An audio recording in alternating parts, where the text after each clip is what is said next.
వేరు పురుగు చేరి వృక్షంబు చెరుచును, చీడ పురుగు చేరి చెట్టు చెరుచు, కుచితుండు చేరి గుణవంతును చెరుచురా.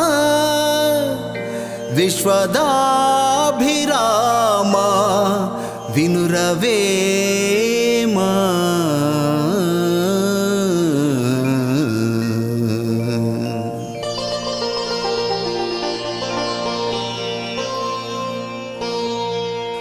వేరుపురుగు పెద్ద వృక్షాన్ని పాడు చేస్తుంది, చీడపురుగు చిన్న చెట్టును నశింపచేస్తుంది.